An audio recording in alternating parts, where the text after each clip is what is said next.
what I was going to talk about this morning was about the feeling that I was perhaps imposing my taste on students. I remember at the end of the first year, 10 years ago, when I first taught heritage, a student tapped me on the arm on the last lecture and said, "I'm really sorry, Jane, I just don't like art." And I thought, have I spent the whole year trying to... I didn't think I was trying to convince you to like it. You start to question yourself. But in the light of what's happened in the past week, I went to write this and I thought, the word heritage alone is giving me a nasty taste in my mouth. I feel there's something wrong, and in writing this, I began to perhaps think a little bit about, within all the uproar and chaos, perhaps somewhere where I stand within it. So I'm going to take us back to the 80s. So back to the 80s we go, so back to the future, etc., the metaphor we live by. When I first started teaching heritage, there were a lot of questions. I remember the main exam question, which we dumped in favour of a multiple choice, but the main exam question was, does the heritage in this country hold us back? During the 1980s, there was a lot of discussion about our use of the past, our commercialisation of the past, our appropriation of it, and whether it devalued the past, because people perhaps didn't want to see museums popularised. And also there was a sickness, people were tired of heritage, everything's got heritage attached to it. And it was overused, and sort of heritage culture grew. This all came from the idea of post-World War II rescue architecture, the idea of sort of that heritage embodied the past and that saving it would save something of ourselves and the British character. And then the Laura Ashley nostalgic prog rock 1970s, where we put heritage on a bit of a pedestal and we were folk. And then we come to the heritage 1980s, where we started to question the country's dependence on heritage and what it makes us. And there were a lot of discussions around them, which I know the students found it hard to relate to when I first started teaching this, and I dumped all this stuff because it was no longer relevant. There were a lot of discussions about our country being a theme park for heritage, and many academics were very concerned about what this made us and what it was doing to our concepts of ourselves. The discussion then moved on, and students couldn't really identify with that so much, but they could identify with the idea of national memorialisation, with globalisation and globalisation. So the concept that the more everywhere is the same, the more we emphasise our local heritage to make it seem different. And this applied to students. Many of the students are makers and doers, they like crafts, they understand it. This is where they are.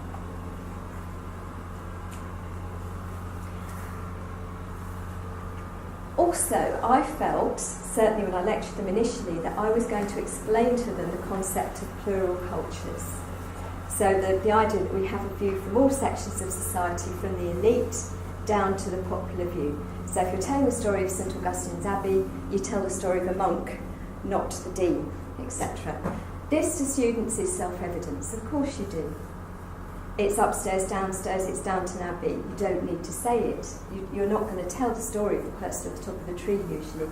You're going to tell another story they can relate to. And they understand the concept of creative interpretation. To the extent that it was stressed earlier that the interpretation itself in a museum becomes the surrogate for the actual object. And it's the representation of it that's more important in the actual thing. So, surrogate interpretation. What was more challenging for us to discuss was the idea of ownership of heritage, and the idea that heritage perhaps should or could be locally generated, which is obviously what we do in terms of art, participation, creative interpretation these days. So students could far more identify with this. They could see that the involvement of themselves within it was a populist view. We were moving from the Brideshead revisited 80s through to Barnless Boom. There we are, the hipster in Islington, which is where they could really see it coming into play. What was a little bit harder for them, perhaps, those students who hadn't been involved in grassroots protests, we had some from Greenwich who didn't want the Olympics and felt that Greenwich gentrification was upsetting the local community, was the concept of grassroots globalisation and the gentrification being steered from the bottom and really taking control. They could see a hipster view of it, but this was more difficult. But I definitely sugarcoated things, and we looked at the idea of, in practice, how do you reinvent heritage? Well, obviously you caricature, you have fun with it, you stereotype, you make it amusing, you find things people can relate to, like the Tour de Yorkshire. And students in seminars will come up with similar things like this about Kent involving beer. And obviously drinking from jam jars and commemoration. They could understand and get all of this stuff. They could understand the personal side as well. But that caused what the best sort of effect within my teaching, which is a silence. When I'm talking about heritage, they're listening when they're completely quiet. And sometimes you can hear a pin drop and you can hear the cogs going. And that happens when we talk about personal heritage and they think back to perhaps what their ancestors do. And mine were lace makers in Coggeshall and platters of straw. And they think about their own, perhaps what they would have done and what they did in the past. And there's a lovely silence that descends before the chatter, where people put down their mobile phones and start to think about themselves a lot more. They also can see, we've got the hop hoodening ceremony at Canterbury Cathedral, the concept of popular culture, beer drinking, it's a good thing, it's healthy, it's fun, it's community, and it's appropriated. I must admit, I certainly felt there was an element of our own popular culture being appropriated and recycled back to us. And perhaps the absent other was ourselves, in a sense. So, in thinking about this presentation, I added the top slogan because I began to think about a new section of teaching for the Heritage module for next year. Is it benign? Is it cheerful? Is creative interpretation such a good thing? Have we actually, gone back in time and become a 1980s heritage theme park again? Is it time to revisit those academics and look at their theories again? Is all this stuff that we think is so healthy and fun and well-being creating and community-based, is it actually what we should be doing? Is the past really holding us back? We've never been so folk-oriented.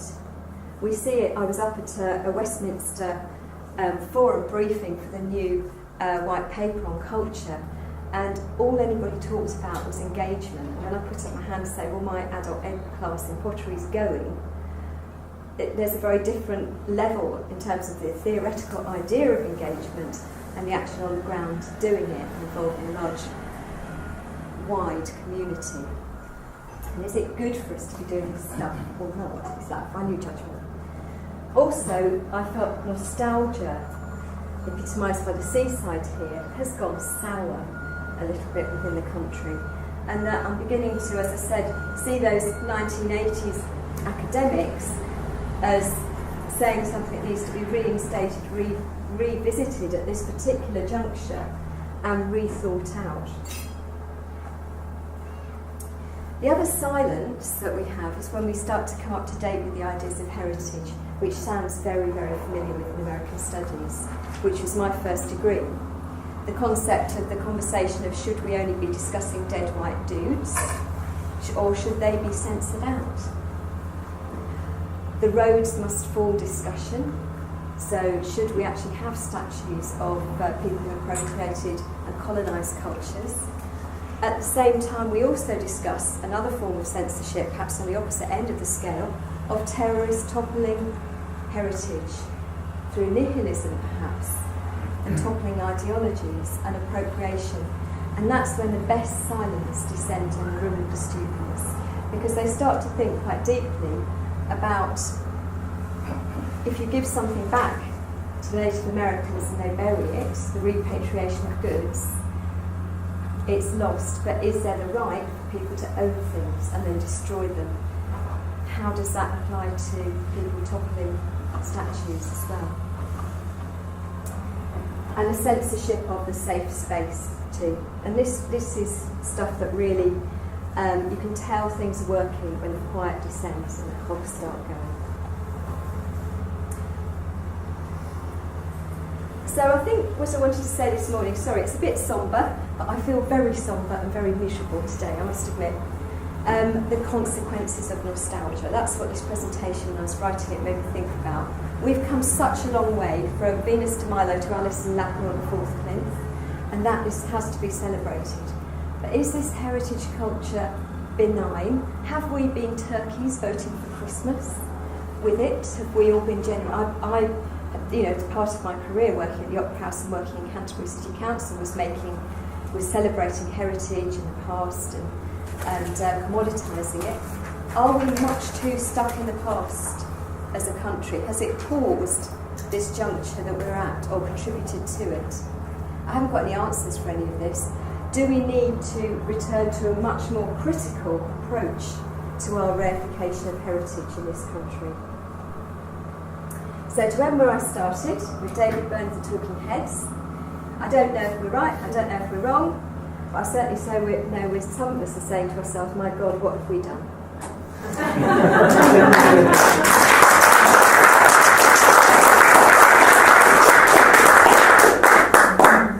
Yes. There is no easy way to lift the sombre mood, particularly as it's kind of darkened outside as well, but let's make an attempt. Paul, did you want to say something? Thanks, Joe. That's very interesting. I've got a quote here, actually from History Boy, so it's always been problematic. I'd be interested in your take on this as we come up to 100 years of the song and so forth. Because one of Irwin says this, all this mourning, M-O-U-R, has veiled the truth. It's not so much lest we forget as lest we remember, because you should realise that so far as the cenotaph and the last post and all that stuff is concerned, there's no better way of forgetting something than by commemorating it. Yeah. What is your take on that seemingly contradictory statement? I don't know, because Rivers of Blood up at the Tower of London, I think perhaps it did make its point, which is to look at it, was to see how many, looking at the numbers of poppies, and to get an idea of the vastness of destruction. It doesn't obviously stop it happening again. And if it doesn't stop it happening again, as has been proven, then it does feel a bit. My dad's 91 and was in the RF in the Second World War, and he can't stand any of this commemoration. If anything's on telly, he says, "Oh, look at those old fools in their medals." I think the thing is that if you've been part of it, it's not something particularly to celebrate. And I do, as someone who teaches events, I do feel concerned about the amount of commemoration that we have. I wonder if we're thinking about some of those things, looking at Berlin particularly, is quite interesting. Because it's a city that has to wear its history, but is also a commodification of the history to a difficult audience who go and visit both the East and West divide, but also the war. And I think it brings some of those points before more clearly than looking at English history. Yes. Well, I think perhaps that makes English history a bit more insidious. Berlin, there's been a wonderful book written about Berlin, about it as a very dissonant place. The heritage dissonance is really apparent. And there are beautiful memorials, such as plaques made of brass in the pavement with people's names on outside houses. And it was different for us, and I think that makes it a bit more dangerous. If you've got a set of people who were didn't perhaps go through the process that Germany went through after the Second World War and beyond, I think perhaps that makes the heritage a little bit more easy to be co-opted, or I don't know. It's a hard thing to talk about, let alone to present to you, let alone to teach. Yeah, right. Yeah, I absolutely agree with what you're saying, but in my mind is also the notion of how important a long history is in political terms, to understand one's history and to understand that. And I think that understanding is sort of lost in some of the immediacy of how we're encouraged to think. 10 minutes, how long ago is long ago? Was it yesterday? Was it last week? Was it? So the notion of a politics based on a long history. I also think there might even be the possibility of a radical nostalgia. Nostalgia which reminds us of something that maybe was radical, was okay, was different, and could still be there again. So I think that's really interesting. But also I think the best, more I've heard of it, I don't even know if it existed somewhere in my mind, that somebody told me that in Germany there's a memorial which has a list of dead from some war. And every year it sinks into the earth a little bit, so there are less names that you can read, and it's actually in the process of its own disappearance. And that, I thought that's something really incredible about that as a kind of idea from the war. Yeah, absolutely. And the idea of also perhaps the Holocaust memorials, which are left just to rot. You know, those ones that left to go into ruination, and there is a big message there in terms of not interpreting them. But I think I was really happy when I rediscovered those 80s authors that we'd all let go. Your time has come again, Hewison. Out you come, Lovell. Ironically nostalgic for the books you read in the 80s, I think Sam wants to say something and then we'll wrap this session up. Yeah, just a quick point about how you would teach, because to my mind, understandably, heritage is being kind of hijacked by the American and that kind of crowd. There's obviously a heritage in my mind which is kind of dark. The dark heritage that we have in Britain of empire and of colonialism, of slavery. How do you teach at all that, the underside? For me, the students are sophisticated, and in perhaps their popular culture consumption tastes, that has become so part of it that it's me who is out of sync with it, not them. I think, perhaps. I see it, I get it. But I think some of the discussions, the dead white dude discussion, I'm beginning to think they're old news. And I think there's particularly now a new discussion that wipes that away. So sometimes when I'm talking about it, it is self-evident. And it's like the lecturer who lectures you about computers. Oh, we had a computer, you know, it's the size of a fridge freezer and with big revolving things. And you think, oh, you're out of touch. I feel often I'm catching up with where they are in terms of heritage. It's an interesting concept. Okay, well let's thank Jane again.